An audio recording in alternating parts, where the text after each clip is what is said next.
This presentation has been prepared for students of pharmacy at Keele University and it's not available in 3D. Kinases were first developed as drug targets probably in the late 1990s, maybe actually in the beginning of the early 1990s, and initially they met with a lot of skepticism as drug targets because people considered that they were such a large family and so closely related, they all bound ATP, that it would be difficult to get any specificity. That turned out not to be the case. Well, it's certainly true that they're a large family and they are all related, but nonetheless it's proven possible to develop drugs which have some specificity for different kinases. So we're going to look at kinases as drug targets and identify the mechanisms by which drugs can be used to inhibit kinases, either via binding to the catalytic domain or by binding to other sites. This shows the catalytic mechanism by which kinases can phosphorylate their substrates, and in most cases, in fact the vast majority of cases, the phosphate donor is actually ATP, adenosine triphosphate, and that's shown here. There are a few kinases that use GTP, but for the most part it's actually ATP. And so the phosphate that's transferred to the substrate is actually the terminal phosphate in the ATP, otherwise known as the gamma phosphate. So that's the gamma phosphate, that's the beta phosphate, and that's the alpha phosphate. So this gamma phosphate is attacked by a nucleophile, and the nucleophile is a hydroxyl group on the substrate. So here's the lone pair electrons attacking the back of the relatively positively charged phosphorus atom and then opening up the phosphodiester bond here. So the phosphate now becomes covalently bound to the hydroxyl group. You can see there's a magnesium ion here that's involved in coordinating these two phosphates, and the importance of that magnesium ion will become clear later when we have some sessions in the cave. But one of the things it's important, one of the things it functions to do is hold these phosphates in the right place so they can be attacked by the substrate. So the products of the reaction are what you might expect. You've got the substrate with the phosphate attached to it on a hydroxyl group, and ADP is left over. So we can break kinases down into different families according to their substrates. So we can talk about protein kinases, for example, which phosphorylate proteins, which is perhaps unsurprising from their name. And we can break those down further into serine kinases, threonine kinases, or tyrosine kinases. In other words, a type of amino acid residue that the kinase can phosphorylate in the protein. Down the right hand side we can see the structure of the amino acids that are getting phosphorylated. So here's the hydroxyl group in serine, here's the hydroxyl group in threonine, and here's the hydroxyl group in tyrosine. I've actually just shown the free amino acid here. Of course this would actually be part of a protein normal, so this would be an amide bond and this would be an amide bond as well. But anyway, the hydroxyl group gets phosphorylated in these amino acids when they're in the protein. What's generally seen is that kinases that are serine or threonine kinases can phosphorylate either serine or threonine, but tyrosine kinases are a distinct type of kinase. That's to say, they'll only phosphorylate tyrosine and they won't phosphorylate serine or threonine, whereas the serine or threonine kinases can phosphorylate serine or threonine. We can then also look at kinases that phosphorylate other substrates, for example lipids. And if you remember one of the first lectures we had, we talked about the role of phospholipase C generating inositol phosphate from a lipid called PIP2. And of course that P2 stands for two phosphates, and so those phosphates have got to be added onto the lipid somehow, and so there's a kinase that adds those lipids on. And there's another kinase which we'll talk about next year called PI3 kinase, which adds another lipid onto this PIP2 substrate, and so there's three phosphates, so there's three phosphates in this PIP3 molecule. So the point here I'm trying to make is there's got to be a kinase to add that phosphate on. It's a lipid kinase because PIP2 and PIP3 are lipids, they're not proteins. So that's a different class of kinase. If you think about the structure of DNA, it's synthesized from nucleotides. Nucleotides have got phosphates in them. Those phosphates have to be added from somewhere, and again there's a kinase that does that. So the point I'm trying to make is there are many different types of kinases. The ones we're most concerned with today though are protein kinases, and so it's the hydroxyl group in a serine or a threonine or a tyrosine that's going to be the nucleophile that gets phosphorylated. So let's break down kinases in a different sense. Let's think about where they're located in the cell, because they can be located in different compartments.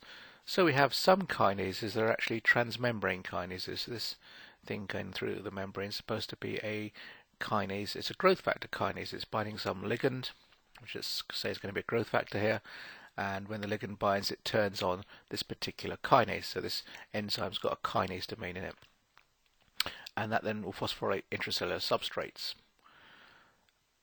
One of the signaling pathways activated by growth factor receptors, which are kinases, is the so-called RAS, RAF, MEK, and ERK signaling pathway. Very important and very commonly observed signaling pathway. RAS is a small G protein. It's not a kinase, but it's a little bit like the alpha subunit of G proteins you're normally familiar with, coupled to G protein coupled receptors. Although it's a lot smaller, and it doesn't bind to beta and gamma subunits, but nevertheless it's a protein that undergoes activation when it binds GTP. And when it gets bound with GTP, it can activate a protein called RAF. RAF is a serine kinase, serine threonine kinase. That RAF phosphorylates another kinase called MEK. MEK is a serine threonine kinase that phosphorylates another kinase called ERK. And then ERK can actually send signals into the nucleus and drive the cells through the cell cycle. This RAF, MEK, ERK signaling cascade is a kinase cascade I'm sure you're going to come across again in the future. It's possibly the most famous kinase signaling cascade. And it highlights a very important point, that many kinases function in a cascade. There's one kinase that phosphorylates the next kinase that phosphorylates a further kinase. And the idea is you've got this series of kinases activating one another sequentially, and remembering that these are enzymes, then that then allows for signal amplification. So you only need a few ligand molecules binding here to get a significant signal coming through down to ERK. Now, the first kinase we looked at was a kinase that's a transmembrane protein. These kinases, RAF, MEK, and ERK, are actually cytosolic kinases. So they're found in the cytosol. Another kinase we just mentioned on the previous slide was PI3 kinase, so that was a lipid kinase, and that phosphorylated the lipid PIP2, or phosphatidylinositol bisphosphate, and PIP2, when it's phosphorylated, forms PIP3, so that's a lipid, and that lipid actually activates another serine threonine kinase called AKT. So here we've got a lipid kinase regulating a protein kinase by the production of this bioactive lipid. P10 is a phosphatase, and that's just to make the point that when we're thinking about phosphorylation reactions that are carried out by kinases, there's almost invariably a phosphatase around as well that can reverse that reaction. And while we don't need to focus on P10 too much for today, what you do need to realize is that if phosphates can be added, they can be taken off again, and so we need to worry about what phosphatases are doing, as well as kinases. So far we've got growth factor receptors, which are kinases with a transmembrane domain in them. We've got cytosolic kinases, and lastly there are some kinases found in the nucleus as well, and one such kinase there is called Abl. So we can see then that kinases function in signaling cascades throughout the entire cell. So why do we want to use kinases as drug targets? There are a number of reasons. The first, I think, is that they're key regulators of signal transduction. They play important roles in many signaling processes, and because we have understood over the past 10 to 20 years how to make drugs to inhibit these kinases, we know how to interfere with those signaling processes, and that means we can potentially interfere with various physiological processes that might be involved in disease. The other reason, of course, is that many kinases are deregulated in disease, and particularly in cancer we see that many kinases are switched on when they shouldn't be, and they can drive cell proliferation and cell survival. And I've shown a few examples of this up here. Again, it's the same examples from the previous slide. So we've got the FGF receptor, which stands for the fibroblast growth factor receptor, PDGF receptor, platelet-derived growth factor receptor, EGF receptor, epidermal growth factor receptor, and HER2. HER2 is actually the target for a drug called Herceptin, which you've hopefully heard of. These are growth factor receptors, and they can be inappropriately activated in cancers, and they drive cell proliferation, and they do so by activating the RAF, MEK, ERK signaling pathway we saw on the previous slide. And they also can activate this PI3 kinase AKT pathway, and that couples to cell survival, or if you like, inhibition of apoptosis. So all of these kinases shown in green on this slide can be inappropriately switched on in cancer, and so then that makes them good targets for trying to turn off in cancer. So you can see then that using kinases as drug targets is potentially very profitable, because if we learn in principle how to inhibit kinases, we can just apply what we learned to any kinase we want, and that's actually what's happening in drug discovery today. So I've shown the same diagram on this slide that was on the previous slide, but I've just added a few more things to it. And the writing in red, these are actually kinase inhibitors, and they all bind to the kinase domain, more or less anyway, where the ATP would normally bind, although there's some variations on that, which we'll talk about later on. But the key point to take from this slide is look at all the kinases I told you about on the previous slide. In every single case, we've got a drug that inhibits them. So a large number of kinase inhibitors have now been developed. So sunitinib is actually quite a non-selective kinase inhibitor. It inhibits both FGFR and PDGFR. Erlotinib and gefetinib inhibit EGFR. Lapatinib inhibits both EGFR and HER2, and that's probably because EGFR and HER2 are related receptors. Picdilisib is an inhibitor of PI3 kinase, and I should say that the brackets around picdilisib, as well as AZD5363, which is an AKT inhibitor, and also around selumetinib, those brackets indicate these drugs are still in clinical trials, but all of the others have actually been approved and already on the market. So the key point to take from this is, look, we've been working on kinases for a while now, we've developed selective compounds that can inhibit them, and in many of the cases those are now on the market and used in patients. That's actually a remarkable turnaround, because as little as 20 years ago there were people still saying it's not going to be possible to develop drugs that inhibit kinases, and they've been very clearly proven wrong. There are drugs on the market now that work by inhibiting kinases. This diagram shows what's called a phylogenetic tree of all the kinases in the human kinome. So there's approximately 520 different kinases encoded by the human genome. And each one of these ends of a line represents one of those kinases. So each of the little blobs, which you can't read, but that represents one particular kinase. And the way this graph works, the way this diagram works, is that if kinases together close in space, they're closely related. That's to say the sequence is closely related. So these two kinases here are closely related, whereas this kinase and, say, a kinase over here are quite distantly related. So what you can see then looking at this is that kinases form sort of subfamilies. So these are all close together, so they form one subfamily. These are all close together and they form one subfamily. And in fact, these are the tyrosine kinases. This is another subfamily, and this is another subfamily, and so on. So you can see that there's some relationships between different kinases. Some are closely related and others are more distantly related, and we can break them down into families. Now that's actually therapeutically important.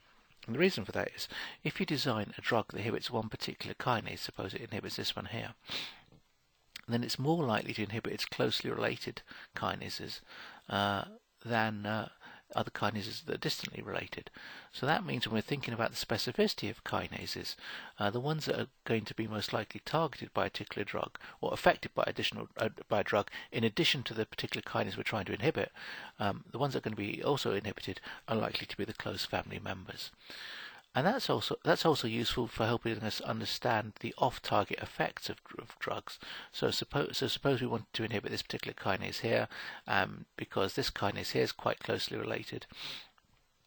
This one might get inhibited as well, and that might lead to a side effect. So we can start to understand why drugs have side effects by looking at how closely related the drug targets are. In this case, these two kinases are closely related, and so we might have a therapeutic effect by inhibiting this one and a side effect by inhibiting this one. But in actual fact, side effects can actually be helpful. So certainly when we're talking about cancer, it's sometimes helpful to inhibit more than one kinase. It's certainly helpful to inhibit more than one kinase. So it might be beneficial from a therapeutics perspective, for example, to inhibit this kinase, and this kinase, rather than just having a drug that inhibits just one kinase, because it might be helpful to hit multiple signaling pathways at the same time. So this idea of families of kinases being closely related or distantly related, we can use it to help understand efficacy as well as understand adverse effects of drugs. We can also use it as a starting point when we're designing new compounds. So for example, suppose I wanted to make an inhibitor of this particular kinase here, and I didn't have an inhibitor of this particular kinase here, but I knew I had an inhibitor of, say, a kinase over here, well, that might be a good chemical starting point because I know these are all the same family. So if I've got a drug that inhibits this kinase, if I tweak it a bit, maybe I can get it to inhibit a kinase over here. And that's probably a better starting point than a compound that's got no activity at a kinase at all. Now this diagram is to try and show you the different ways that drugs can inhibit kinases, and these blobs in the middle are supposed to represent a reaction scheme. So this blue blob is supposed to be a kinase, and you'll see why I've drawn it like this later on. So this is the kinase in its inactive conformation, so it's not able to carry out a catalytic reaction. And then it has to somehow get activated and form a conformation that's competent to carry out catalysis, so an active conformation. Then it has to bind ATP in the substrate, and then the reaction takes place. So that's what this scheme in the middle is trying to show. So in principle, we could inhibit this reaction in a number of ways. One way is we could have a drug that sits in this active site here. So in the conformation, in the active conformation, we design a drug that binds to this active conformation, and so it blocks it from binding the ATP or binding the substrate. And there are many drugs that do that, and we'll see examples of that later. Another thing we could do is design a drug that binds this inactive conformation and stabilizes it. So it binds to this in its inactive form, it prevents the inactive form flipping to the active form, so if you like, it's driving this equilibrium towards the left, so the kinase is sitting in its inactive conformation for a longer period of time, and that means it can't get activated. And that's actually thought to maybe help us with getting drugs with better specificity. And the reason for that is that all kinases are related. They all have a similar reaction mechanism, so they've all got a vaguely similar active conformation. But there's no reason that their inactive conformations need to be the same, because presumably that's not so important. The active conformation has to adopt a particular shape in order to carry out catalysis. The inactive conformation presumably has less constraints on it. So if we make drugs that bind the inactive conformation, there's presumably a chance that we can find drugs that have greater selectivity for one particular kinase over another, because hopefully the inactive conformations differ between kinases compared to how different the active conformations are. And the other thing we can do, of course, is make compounds that bind completely outside of this catalytic binding site. So we can make drugs that don't bind in the cleft, but bind maybe on the outside, or maybe bind to some other site. The next issue that I'd like to look at is the fact that many drugs that are kinase inhibitors compete with ATP and bind to the same site on the kinase as ATP itself. So this is supposed to be a diagram of the kinase, and this cleft in the middle is supposed to be the ATP binding site. The point then is the ATP and the drug are both competing for binding to the same site on the enzyme. And the reason that creates a problem is the affinity of the enzyme for ATP is generally found to be in the range from 100 nanomolar to 200 micromolar. The problem that creates is that the intracellular concentration of ATP is pretty constant, and it's somewhere around about 1 millimolar. And if you just do a little bit of maths, you can see that that means that ATP is present at somewhere between 5 and 10,000 times the affinity of the enzyme for ATP. So that means that this site is going to be pretty much saturated with ATP all the time. The concentration of ATP is so far above the affinity, this site is going to be completely full with ATP. So how can a drug get in there? And in fact, we can see that mathematically if we look at the Chern-Brusov equation, which is the equation we looked at in the earlier lectures on quantitative pharmacology. And remember, the IC50 is the concentration, in this case, of drug required to cause 50% inhibition, and that's determined by the affinity of the drug for the binding site, as well as the affinity of the ATP for the binding site and the concentration of ATP. And so what you can see here is the concentration of ATP divided by the affinity for ATP is going to be somewhere between 5 and 10,000, as we've worked out up here. In other words, the IC50 for the drug is going to be somewhere between 5 and 10,000 times the affinity of the drug for the binding site. That means that we've got to get the drug present into the cell and at this binding site at a concentration that's somewhere between 5 and 10,000 times its affinity for the binding site in order for it to have a meaningful effect on the enzyme. So we've either got to get a drug that really gets into the cells well and gets accumulates inside the cell, or we've got to find a drug that's got a very, very high affinity indeed, so that we can get meaningful drug concentrations there. So there's a challenge there that has to be overcome. I'd like to just take a few moments to review protein structure for you, because we're going to look at the structure of kinases in some detail, and we're going to see them in the cave as well. And it's just as well to remind ourselves how proteins are folded so that we understand what we're looking at. So I'm going to run over both the alpha helix and the beta sheet very quickly. So on this diagram we can see a representation of an alpha helix. So we've got two representations of it. The form on the left here shows the peptide backbone, and you can kind of see it's coiling around itself like that in a helical formation, and the ribbon shown in purple is one of the representations used to denote a helix. The ribbon traces out the backbone of the helix, and perhaps you can see how the ribbon here is overlapping with the helical backbone. So this is the N terminus of the protein, and this is the C terminus. So the helix is passing down in this direction from N to C. And you can see that hydrogen bonds are aligned with the axis of the helix. So this is another representation of the same thing. So the cylinder in the middle isn't really there. It's just shown. It's designed to show you that the protein is wrapping around this central pole, if you like, but that pole is not there. So the protein is wrapping and coiling around it. And the hydrogen bonds that stabilize the helix run not quite parallel, but almost parallel to that pole, and they're formed between the oxygen, so the red thing here is an oxygen, hydrogen bonding with an NH in an amino acid, 4 amino acids ahead of it. So here is the NH, and here is the carbonyl group, and if you count up the carbon atoms between here, you'll find there's 4 amino acids between here and here. And these bonds between the carbonyl group and the NH group are then stabilizing the alpha helix. I'd like to show that in a little bit more, the same thing again in a little bit more detail. So what I've got on the left-hand slide here is the same thing, only shown in a slightly different format. So the red is the oxygen, the blue is the nitrogen, and so hopefully you can see the yellow dots are representing the hydrogen bonds. So here's the carbonyl group, so there's an NH and there's a CO, so that's an amide bond, a peptide bond between 2 amino acids. One amino acid over here, the other one will be there. The oxygen is projecting down and forming a hydrogen bond to the hydrogen here of this NH group. So if you follow this chain around here, you should be able to count 4 amino acids between this nitrogen and this carbonyl group here. So that shows the peptide backbone alone. If we add on the peptide backbone, so if we add on the side chains, you can see that they project out from the alpha helix. So the diagram on the left just shows the peptide backbone, and now I've added on the side chains projecting outwards. The white, by the way, denotes hydrogen.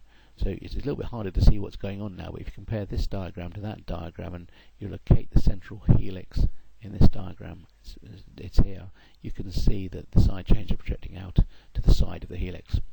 And perhaps that's a little bit clearer if we look over here, and we've superimposed the cartoon.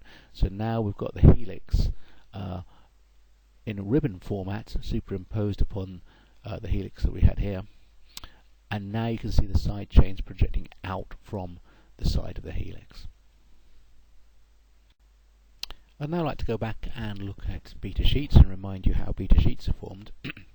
And so what I'm going to do first of all is start off with this line representation of a beta sheet. And we're just showing to start off with the peptide backbone, so there are none of the amino acid side chains shown in this diagram. It's just the peptide backbone. And so if we look over here, we can see that blue blob there is a nitrogen, then there's a carbon, and then there's a carbonyl group. So that's the nitrogen, that's the carbon on which the side chain would normally be, and that would be a carboxyl group if it's an amino acid, but it's forming an amide bond, a peptide bond with the next nitrogen. So you can see that this peptide chain is going from here to here, N to C. So this chain must be going N to C in that direction. Then it loops around and it's now going N to C in this direction.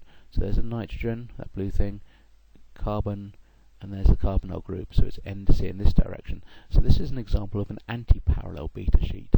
The amino acid backbone is going down this way and then back up this way. So the strands are what are called anti-parallel. They're parallel to one another, but they're running in opposite directions. You can get other types of beta sheets where the strands run in the same direction. So you get N to C in one strand and N to C in the other strand. But in the example I'm showing here, it's anti-parallel. We've got N to C in this direction, and then it goes N to C in this direction here. And then this continues on like that. And you can see that what's really holding this peptide structure together is the hydrogen bonds between the different strands. And that's shown on the diagram on the right hand side here. So the yellow blobs represent the hydrogen bond. So there's an NH, and the white blob just above the cursor there is a hydrogen. And that hydrogen is hydrogen bonded into a carbonyl group that's part of the peptide bond on this chain over here. So all these yellow dots show the intra-chain actually, hydrogen bonds between adjacent amino acids. And now what I'm going to do is add on to that the side chains so you can see how they're oriented, and I'm also going to add in the cartoon so we can use it to understand the representations we're going to be looking at in the cave. So again, here's the same peptide backbone. So nitrogen, carbon, carbonyl group, so that's an amino acid, and then here's the next one, nitrogen, carbon, carbonyl group, second amino acid. So we're going N to C and then N to C in this direction, and we've got the hydrogen bonds between the chains. The diagram here I've added on the peptide backbone. Sorry, added on the side chains. So the side chains are going to go into the carbon atoms between the nitrogen and the carbonyl group. So there and there and there and there. And so what you can see, I hope, is that they're going to be on alternate faces of the beta sheet. If you can't see that yet, you see it in the next slide. The things are beginning to get a bit more complicated here. I appreciate that, but in a moment you see that the side chains project above and below the plane of the sheet. Here's the same representation, but now what we've used is these green arrows to represent the strands of the beta sheet. So you notice that the green arrows here represent this peptide backbone here, and the convention is that the arrows go from N to C. So we're going from N down to C in this direction. It's showing us the direction of the peptide backbone. N down to C, and then you notice there's another arrowhead up here. It's going from N to C that way. So this is N, and then this is C. This is N, and then this is C. So the key message to take from this is that the peptide backbone is represented by these green arrows. Now, to help you see where these side chains are relative to the beta sheet, I've taken the same structure I showed you on the previous slide and flipped it through 90 degrees. So we're looking side on to the sheet. So perhaps it's easiest to look down here first at the cartoon. Remember, I have the beta sheet running up and down the page, if you like. Well, now I've twisted it so we're looking at it sideways on. So the diagram in the previous slide has been flipped on its side, so we're looking into the plane of the beta sheet. So here's the beta sheet with just the peptide backbone shown. Can't really see much. Now if we add on the side chains, though, you can perhaps see that they're below and above the plane of the beta sheets. The beta sheets here, and then here's one set of here's one set of side chains, and here's another set of side chains. So alternating amino acids have the side chains either above or below the plane of the beta sheet. The green arrow again is just showing the backbone in a cartoon form. So to look at the structure of kinases and how they're inhibited, what I've done is I've tried to simplify the structure, and this is my very, very, very simplified structure of a kinase. It's got an N-terminal lobe, which is mostly beta sheet, and then there's a connecting strip, so with the polypeptide backbone, which is called the hinge region, and that connects the C-terminal lobe, which is mostly alpha helix. And if you look at that as if it's rotated through 90 degrees C, here you see the same thing. Here's the N-terminal lobe. here's the hinge at the back, and here's the C-terminal lobe. So the diagram on the left is actually looking at this diagram on the right in this direction. And if you look down the bottom here, the diagram I've been using in my slides to date to represent a kinase has got the same type of blob with a hole in the middle type of structure, and that's supposed to mimic this. So this shows a kinase a little bit closer to reality. So what we have here is the N-terminal lobe, and then there's a cleft in the middle, and here's the C-terminal lobe. And this nice colourful thing in the middle here, that's the ATP. So hopefully you can see that this approximates the structure I showed you in the previous diagram, a blob, if you like, connected by a hinge, which you can't actually see here, but it's there at the back, and then there's a cleft in the middle, and then there's another blob. This is the C-terminal lobe, this is the cleft with the ATP, and this is the N-terminal lobe. And if we flip that through 90 degrees, see the same thing. There's the N-terminal lobe. Here is the cleft in the middle with the ATP band. You can just see that colourful stuff there. That's the ATP. Here's the C-terminal lobe. And the hinge is round about there, if you can make it out. Of course, that's kind of difficult to take in. I can well understand if you're looking at that. It just looks like a bunch of lines. Well, we'll see if we can simplify that in a minute. One point perhaps I'll make before we go on, just in case some of you aren't aware, green in these representations represents carbon. The red is oxygen and the blue is nitrogen. So, for example, this here you can see this Y-shaped thing with two white blobs on it, that's a carboxylic acid. And if you count the carbons here, you work out that's a glutamate. And you can see the peptide backbone because that'll be, let's see if we can find some somewhere. Yeah, here we go. There's a nitrogen and there's a carbonyl group, so that's the peptide backbone shown up there. Or part of it anyway. Now, I appreciate that looking at the previous diagram was challenging, shall we say. Hard to see what the point I was trying to make about there being two blobs connected by a hinge and then a cleft in the middle. I shouldn't say two blobs, an N-terminal lobe and a C-terminal lobe connected by a hinge and a cleft in the middle. But now if we look at it in cartoon mode, maybe you can see it a bit better. So these arrows represent beta sheet. And so this is the N-terminal lobe. I said the N-terminal lobe is mostly beta sheet, so you can see this is mostly made up of beta sheet. These circular things are helices. These are alpha helices. This is the C-terminal lobe. And then you can see ATP sitting in the cleft in the middle. So maybe now you can see a bit more of what I'm trying to say. The N-terminal lobe forms one discrete entity, then there's a connection at the back, and then there's the C-terminal lobe here, and there's a gap in the middle. And if we rotate this through 90 degrees, perhaps that's even more obvious. Now you can see the N-terminal lobe here. Here's the beta sheet. Here's the cleft in the middle, and here's the C-terminal lobe. That's the ATP. And you can just about see the hinge at the back there. Now we know what the kinase really looks like, we can go back to one of my blob diagrams. And so here's again the N-terminal lobe, there's the hinge, and there's the C-terminal lobe. And here's the ATP binding in the cleft between the two. And the substrate actually has a binding site on the C-terminal lobe. If we flip this through 90 degrees, you can see that a little bit better here. So here's the ATP, that's the purine, so this part of the molecule, binding at the back of the cleft. There's the ribose, and so that's the ribose here. And then you've got the phosphates, the three phosphates sticking out towards solvent, so these three phosphates here sticking out towards solvent, and the substrates down here. The magnesium would be sat around about there. So that gives you an idea of the overall architecture of a kinase. We've seen it in as close to we can get to as reality, as well as now in a cartoon form, which I hope will help simplify your understanding of what a kinase looks like. And in a moment, once we've done that, we can go on to look and see how kinase inhibitors actually bind. I'd like now to go through the reaction mechanism, the mechanism by which kinases catalyze phosphorylation of their substrates. And I'm going to do this in quite some detail. There's two reasons for this. One is that in order to understand how the drugs work, you really need to understand the mechanism of action of the kinases. And the other reason is we've talked about kinases and other enzymes as being biological catalysts, but not really told you how they actually bring about the reactions, how they speed up reactions. And so all I want to do is make sure you've had one example at least of a enzyme reaction mechanism so you can appreciate how they carry out chemical reactions, or how they catalyze chemical reactions. So let's get started. So this shows the reaction by which this substrate here is going to get this phosphate attached to it.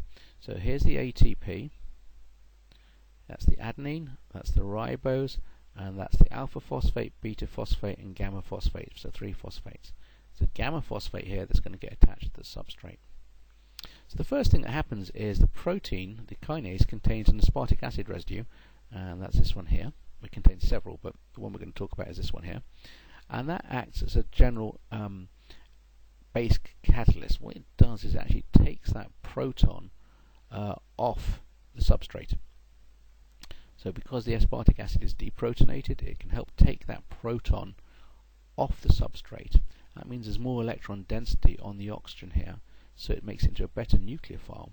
So it's able to attack the gamma phosphate. So you've got a nucleophilic reaction going on here, just as you studied in chemistry. Here's the nucleophile, and it's going to attack the phosphate. So as that happens, that's going to cause the bond between the beta and the gamma phosphates to open up. So we've got a phosphodiester bond here. So this bond is going to break, and that's going to cause charge to accumulate on this beta phosphate. A lot of negative charge is going to accumulate, and that would make the transition state very high energy because you've got a lot of charge in a small space.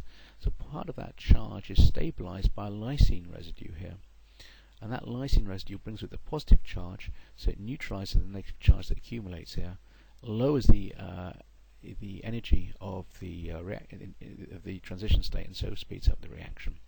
And in fact, this lysine is so essential that if you remove it, the kinase really goes very slowly indeed. Now, one of the things that you appreciate when we get in the cave is that these phosphates have to be in the right place. This phosphate, particularly the gamma phosphate, has got to be in the right place to be attacked by the substrate.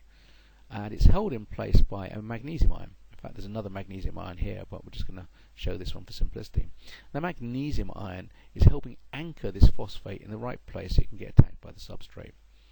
And the magnesium ion is held in place by another aspartic acid residue here, which is shown here. So the aspartic acid residue has got a carboxyl group on it. It's chelating the magnesium. That puts the magnesium in the right place to hold onto the phosphates, and that then puts the gamma phosphate in the right place to be attacked by the substrate.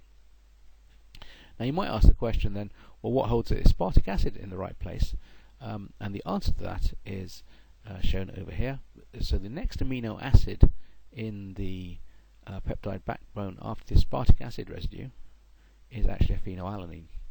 And that phenylalanine can, and here's the phenyl group of that phenylalanine. That phenyl group of the phenylalanine actually abuts a alpha helix that's in the N-terminal lobe of the kinase, which has got a hydrophobic face. And so the phenylalanine, which is hydrophobic, interacts with the hydrophobic face on the helix, and the orientation of the aspartic and the phenylalanine, so the position of the phenylalanine forces the aspartic acid into the right place so it can chelate the magnesium. That means the magnesium can hold onto the phosphate, and the phosphate's in the right place to get attacked by the substrate. So you can see there's a lot of things going on here to make this reaction happen. The last thing I'll point out is that at the back of the binding site, if you like, where the ATP is located, the adenine actually makes interactions with the peptide backbone of the kinase. So this is something called the hinge of the kinase. We'll see that we've seen that in some of the earlier slides, and that the NH is hydrogen bonding to the nitrogen here in the adenine, and then the carbonyl group here is also hydrogen bonding to the NH2 in the adenine. So that's anchoring the ATP at the back of the binding site. Okay, now let's look how many ATP competitive compounds bind to kinases. And this is the same diagram again. Here's the N-terminal lobe, the C-terminal lobe, and here's the cleft in the middle, where the ATP normally would bind. On either side of the cleft there's actually a hydrophobic pocket. There's one on the left and one on the right, hydrophobic pocket 1 and hydrophobic pocket 2. And these are spaces that they don't actually play a role in catalysis. They actually can be exploited for making a drug, because you can modify the drug so that part of the drug projects into one of these two pockets. and make some interactions there, and therefore boost the affinity of the drug. Remember I made the point earlier on that we really need to get drugs with high affinity to compete with high intracellular ATP concentration? Well, these hydrophobic pockets allow us to do that. And we can see how that's done with the example of alotinib. So this is an inhibitor, it's ATP competitive inhibitor of the EGF receptor. And alotinib binds in ATP competitive fashion.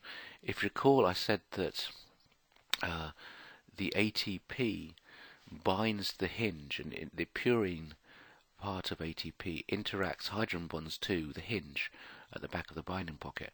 And many inhibitors make the same type of interaction. And in the case of alotinib, this NH carbon N motif is responsible for interacting with the hinge.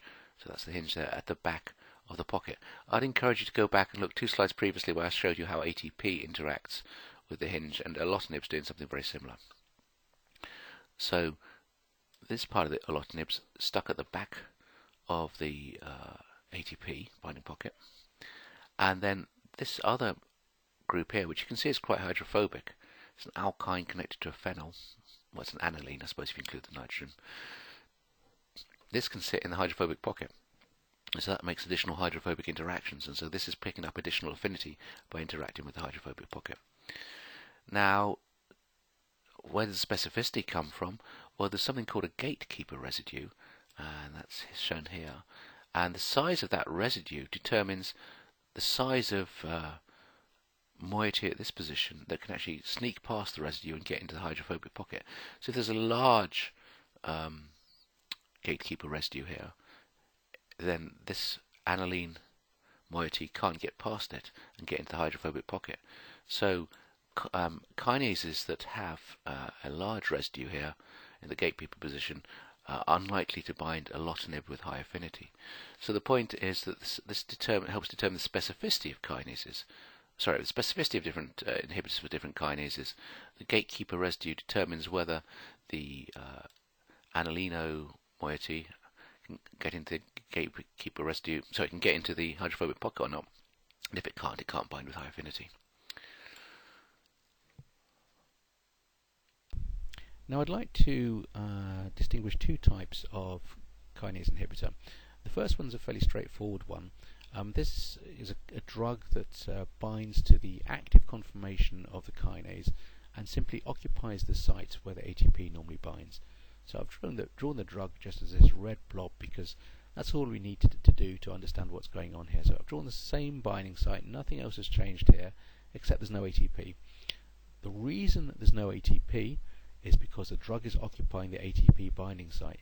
And if the drug's occupying the ATP binding site, the ATP can't bind. And of course, if the ATP can't bind, there's nothing to phosphorylate the substrate. So the drug is a competitive inhibitor with the ATP. Now, an important point that I also need to make here is in this model, you notice the binding site is pretty much identical to the orientation I showed you of all the residues in the reaction mechanism when ATP was bound. In other words, this is actually the active conformation of the kinase. The aspartate that was holding onto the magnesium, that used to be around about here, is sitting in the binding site. The phenolalaниne's up against the hydrophobic face of the helix. Here's the aspartic acid that was deprotonating the substrate. Everything is exactly as it was when I showed you ATP bound. So, to emphasize the point, here we've got the drug binding to the active conformation of the kinase. The kinase is adopting the right shape to carry out the reaction. It's just the drug is occupying the ATP site. So these are drugs that compete with ATP and bind to the active conformation of the kinase. Now the reason I've made that point in a quite laboured fashion is that there are some other drugs that bind in a rather different manner. And so now I've got the drug, you see it's here, and it's bound to the alpha helix that had the hydrophobic face on it. And the reason for that is the drug's got a hydrophobic moiety in it. And so what's happened here now is the drug has actually displaced the phenylalanine that used to be bound up to the face of the alpha helix. And it's forced it to flip into the active site. And as that chain's moved, it's made the aspartate flip out of the active site. So this is called DFG flipped. It's called DFG flipped because D stands for aspartate, F stands for phenylalanine, and G stands for glycine, which I haven't shown you here because we don't really need to see that. But the key point I'm trying to make here is the drug has bound. It's not occupying the same site as ATP. It's occupying a different site on the kinase. It's occupying the site where the phenylalanine used to be, and that's caused a conformational change in the kinase. So the ATP can't bind because of the conformational change, and some of the key catalytic residues are in the wrong place. So what this drug has done is it's stabilized an inactive conformation of the kinase. So this is quite different from the competitive antagonism we saw on the previous slide. On the previous slide, the drug was simply competing for ATP and binding to the active conformation of the kinase. In this example, the drug has bound to a different site from the ATP. It's caused a conformational change in the kinase, so the kinase is no longer in an active conformation, and so it can't bind ATP because of that, and also the catalytic residues are in the wrong place to carry out the reaction. So it's a very different type of drug. So let's look at an example of a kinase inhibitor, and this is actually the first kinase inhibitor that ever reached the market. It's called imatinib, and it inhibits a protein called BCR-ABL. So let's see what BCR-ABL is. It's actually a fusion protein that causes chronic myelogenous leukemia, and it's found on something called the Philadelphia chromosome, and that comes about when chromosome 9 can actually fuse with part of chromosome 22, and when that takes place, that actually causes two of the genes on each of the chromosomes to fuse. So the ABL gene is actually a kinase, and that's found on chromosome 9, and the BCR gene is found on chromosome 22. And in chronic myelogenous leukemia, part of the DNA can be transferred between chromosomes, and you end up with the so-called Philadelphia chromosome. And that Philadelphia chromosome contains the ABL and BCR genes stuck together, if you like. And so now they encode a protein that is actually these two, the protein encoded by these two genes run into one another, so they actually fuse together. And that's called BCR-ABL. And the thing about that is that when this fusion takes place, the kinase activity of ABL, which is normally tightly regulated, is switched on all the time. So this BCR-ABL kinase is on, it doesn't get switched off, and because that can drive cell growth and proliferation, it can actually cause leukemia. So imatinib was one of the first drugs, or was the first kinase inhibitor developed, and it works by inhibiting this BCR-ABL, and so it's inhibiting the gene product that's causing chronic myelogenous leukemia. Okay, let's look at imatinib in a bit more detail now. So imatinib, as I said, is used to treat chronic myelogenous leukemia, and it binds to the kinase domain of BCR-ABL. And the imatinib, if you go back and look at the previous slide, you see it's a pyridine molecule in there, so that's a 6-membered ring with 1 nitrogen. Go look at the previous slide. That actually binds to the hinge region in the same way as the purine in ATP interacted with the hinge region. But imatinib doesn't bind to the active conformation of BCR-ABL. It actually binds to the kinase domain in an inactive conformation. So you might recall that I mentioned there's a magnesium ion that's important in holding the phosphates in the right place, and that is coordinated by an aspartate, and that's residue 381. And what happens when imatinib binds, this aspartate residue actually flips out of the active site. So it's not in the right place to coordinate the magnesium, so the magnesium is not held there to hold the phosphates in the right place. So this is not an active conformation of the kinase. But what happens when that aspartate flips out, it actually creates a channel in which the drug can bind. And that's where the specificity of imatinib comes from, because it's binding to an inactive conformation of the kinase. We'll see this in the cave if that doesn't make sense with just words. I understand that it's difficult to imagine that. The cave will make it more clear.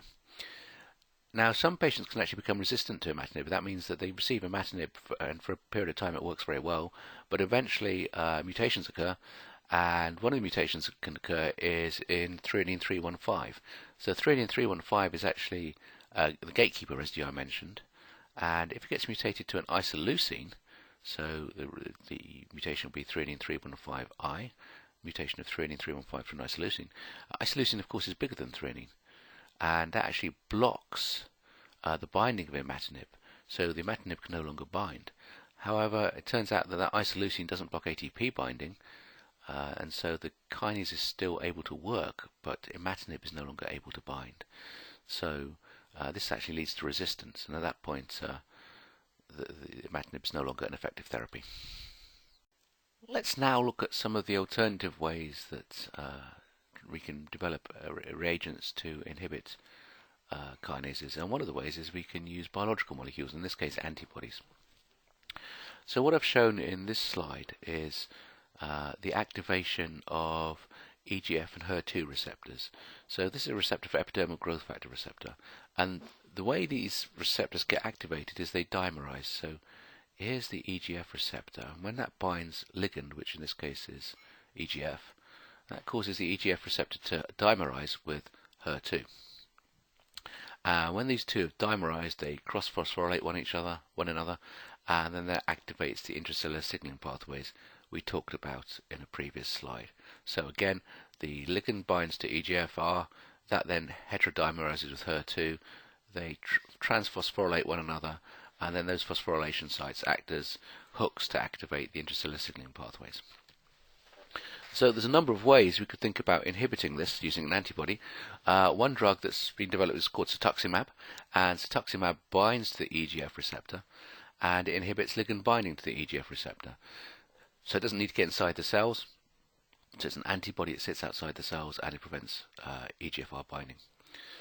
Then there's another drug called pertuzumab, and that perturbs, hence the name, the interaction of EGFR with HER2, so it blocks dimerization, so you don't get the transphosphorylation.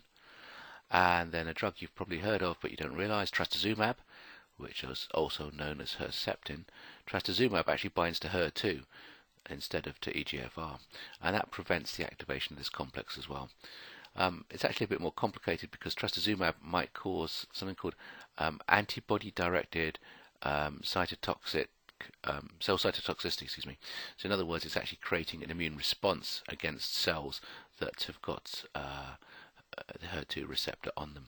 And trastuzumab may also cause internalization of the HER2 receptor, and if it's been internalized inside the cell, obviously it can't participate in this process. So there we go, 3 different antibodies all targeting the same pathway. The fact that 3 different antibodies targeting the same pathway ought to tell you something about how important this pathway is. Let's just end with one further way to inhibit a kinase. And this is kind of an indirect method. So if we think about what we've talked about so far, we've had in the previous slide a ligand activating a growth factor receptor, and that's sending some signal into the cell. And let's look at another example. In this case, it's the VEGF growth factor, vascular-derived endothelial growth factor. So it drives the proliferation of the endothelial cells on the vasculature, and that's important for causing angiogenesis, the formation of new blood vessels. So VEGF is a growth factor. This is an endothelial cell. It binds to its receptor, the VEGF receptor, on the endothelial cell, and the output of that is new blood vessels are formed. So we could do what we talked about in the previous slides. We could go make compounds that bind to the kinase site on VEGFR, and that's been done. There are drugs in the clinic that inhibit VEGFR kinase domain. So that's one approach. And I suppose you could also make drugs that bind to the extracellular domain and prevent the ligand binding as well. But there's another approach possible, and that's to simply mop up the VEGF. The drug that's been developed to do that is called bevacizumab, and bevacizumab just acts as a sponge, if you like. It sequesters the VEGF, so the VEGF is no longer available to bind the VEGF receptor, and that shuts down angiogenesis. If you're wondering why you want to shut down angiogenesis, well, angiogenesis is necessary for tumour cells to develop. So we can prevent angiogenesis so tumour cells don't get the nutrition they need to grow.